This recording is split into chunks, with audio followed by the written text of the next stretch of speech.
خباب بن ارت کے ساتھ کمر سے تلوار لٹکائے وہاں پہنچے۔ دروازے پر دستک دی۔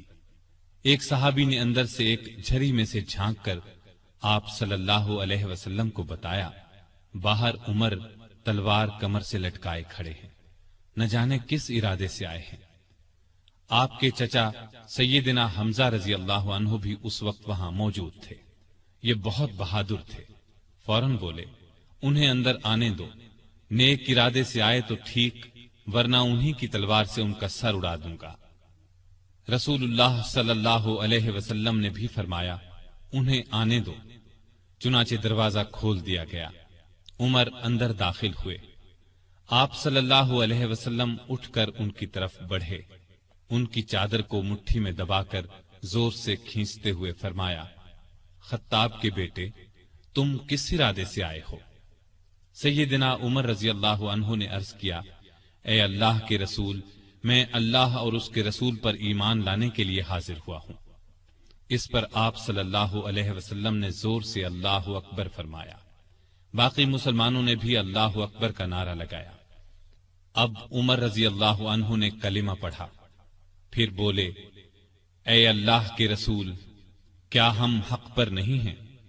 آپ نے فرمایا، اس ذات کی قسم جس کے قبضے میں میری جان ہے، تم لوگ حق پر ہو۔ یہ سن کر سیدنا عمر فاروق نے عرض کیا، جب ہم حق پر ہیں اور کافر غلط راستے پر، تو پھر اپنا دین کیوں چھپائیں؟ آپ نے فرمایا، اے عمر، ابھی ہماری تعداد تھوڑی ہے اور تم دیکھ رہے ہو کہ ہم کن حالات سے گزر رہے ہیں۔ سیدنا عمر نے یہ سن کر فرمایا، اس ذات کی قسم جس نے آپ کو نبی بنا کر بھیجا ہے، میں اسلام لانے سے پہلے جن لوگوں میں اٹھتا بیٹھتا تھا، اب مسلمان ہو کر ان کے سامنے جاؤں گا۔ اس پر تمام مسلمان دار ارقم سے 2 صفیں بنا کر نکلے اور کعبے کی طرف روانہ ہوئے۔ ایک صف میں عمر تھے، دوسری میں حمزہ۔ سب نے مسجد حرام میں نماز ادا کی۔ قریش نے یہ دیکھا تو طیش میں آ گئے۔ اس وقت تو کچھ نہ کہا، جب عمر تنہا نظر آئے تو ان پر حملہ کر دیا۔ انہوں نے بھی ڈٹ کر مقابلہ کیا۔ آخر کافر انہیں چھوڑ کر چلے گئے۔ یہ واقعہ نبوت کے 6 سال پیش آیا۔ ایمان لانے کے بعد 6 سال تک مکے میں رہے، پھر دوسرے مسلمانوں کے ساتھ مدینہ کی طرف ہجرت کی۔ ایسے میں کفار کو مخاطب ہو کر فرمایا، میں آج مکے سے جا رہا ہوں، کسی میں ہمت ہے تو مجھے روک کر دکھائے۔ کوئی آگے نہ آیا۔ اس طرح آپ قباء پہنچے۔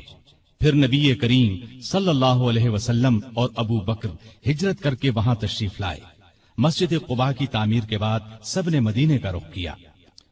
ہجرت کے وقت سیدنا عمر فاروق کی عمر 40 سال کے قریب تھی۔ اس کے بعد وہ 23 برس اس دنیا میں رہے۔ یہ سارا زمانہ مدینے میں گزارا، مسجد نبوی کی تعمیر میں حصہ لیا۔ آپ صلی اللہ علیہ وسلم نے مہاجرین اور انصار میں بھائی چارہ کرایا تو اتبان بن مالک کو ان کا بھائی بنایا۔ انہوں نے اپنا نصف مکان انہیں دے دیا۔ عبداللہ بن زید نے خواب میں اذان کے الفاظ سنے۔ انہوں نے یہ الفاظ نبی کریم صلی اللہ علیہ وسلم کو سنائے تو آپ صلی اللہ علیہ وسلم نے سیدنا بلال کو حکم دیا، اذان کہیں۔ جو ہی انہوں نے اذان شروع کی، سیدنا عمر فاروق اپنی چادر گھسیٹتے ہوئے آئے اور بولے، اے اللہ کے رسول صلی اللہ علیہ وسلم، اس ذات کی قسم جس نے آپ کو نبی بنا کر بھیجا ہے، میں نے بھی بالکل یہی الفاظ خواب میں سنے ہیں۔ یہ سن کر آپ بہت خوش ہوئے۔ آج تک اذان انہی الفاظ میں دی جا رہی ہے اور قیامت تک دی جاتی رہے گی۔ ہجرت کے دوسرے سال بدر کی لڑائی پیش آئی۔ سیدنا عمر فاروق بھی اس غزوے میں شریک ہوئے۔ اس غزوے میں انہوں نے ایک نامی بہادر عاص بن ہشام کو قتل کیا۔ یہ رشتے میں ان کا ماموں تھا۔ اگلے سال احد کی لڑائی ہوئی۔ سیدنا عمر اس لڑائی میں بھی شریک ہوئے۔ بدر کی لڑائی میں عمر فاروق کی بیٹی سیدہ حفصہ بیوہ ہو گئی تھی۔ نبی کریم صلی اللہ علیہ وسلم کی خواہش پر سیدنا عمر نے ان کا نکاح آپ سے کر دیا۔ اس طرح وہ رسول کریم صلی اللہ علیہ وسلم کے سسر بنے۔ ان کی بیٹی کو مومنوں کی ماں کا درجہ حاصل ہوا۔ ہجرت کے 5ویں سال شوال میں خندق کی لڑائی پیش آئی۔ سیدنا عمر نے بھی خندق کھودی۔ خندق کے ایک حصے کی حفاظت سیدنا عمر کے سپرد کی گئی۔ بعد میں اس جگہ ان کے نام سے مسجد تعمیر کی گئی جو آج بھی موجود ہے۔ ہجرت کے 6 سال نبی کریم صلی اللہ علیہ وسلم نے کعبے کی زیارت کا ارادہ فرمایا۔